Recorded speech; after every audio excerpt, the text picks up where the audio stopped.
சம்பவம் தொழில்நுட்ப கோளாறால் ஏற்பட்டது என விசாரணையில் அதிர்ச்சி தகவல் வெளியாகியுள்ளது.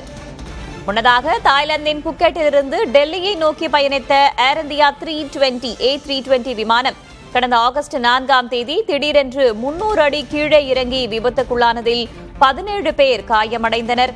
ஆரம்பத்தில் இது மோசமான வானிலை மற்றும் காற்று சுழற்சி காரணமாகவே நடந்தது என்று ஏர் இந்தியா தெரிவித்திருந்தது. ஆனால் இது காற்று சுழற்சியால் ஏற்படவில்லை என்றும் விமானத்தின் தொழில்நுட்ப அமைப்புகளில் ஏற்பட்ட அரிய வகை கோளாறுகளால் நடந்தது என்றும் தற்போது திடுக்கிடும் தகவல்கள் வெளியாகியுள்ளன.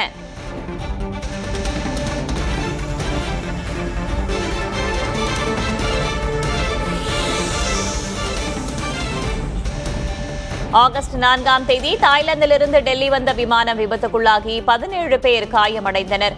மோசமான வானிலை காரணமாகவே விபத்து நடந்ததாக ஏர் இந்தியா முன்னதாக கூறியிருந்த நிலையில் தற்போது அந்த சம்பவம் தொழில்நுட்ப கோளாறால் ஏற்பட்டது என்பது குறித்து விசாரணையில் அதிர்ச்சி தகவல் வெளியாகியுள்ளது.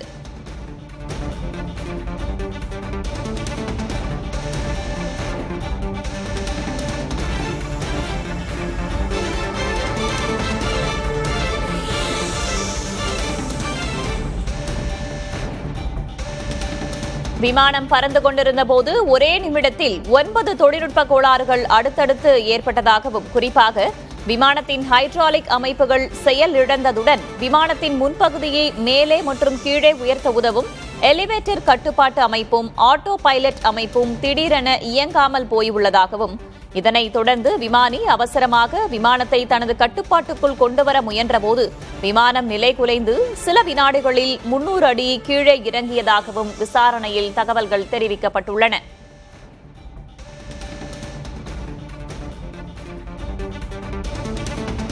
இந்த தீவிர தொழில்நுட்ப கோளாறு குறித்து விமான விபத்து விசாரணை வாரியம் விசாரணையை தொடங்கியுள்ளதுடன் ஏர் இந்தியா நிறுவனம் தயாரிப்பு நிறுவனமான ஏர்பஸிடம் விளக்கமும் கேட்டிருக்கிறது.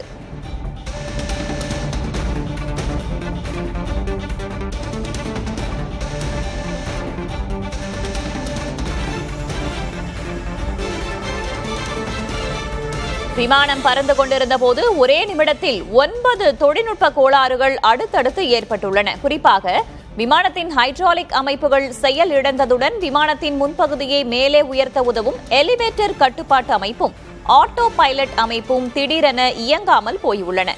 இதைத் தொடர்ந்து விமானி அவசரமாக விமானத்தை தனது கட்டுப்பாட்டுக்குள் கொண்டுவர முயன்றபோது விமானம் நிலைகுலைந்து சில வினாடிகளில் 300 அடி கீழே இறங்கியுள்ளது.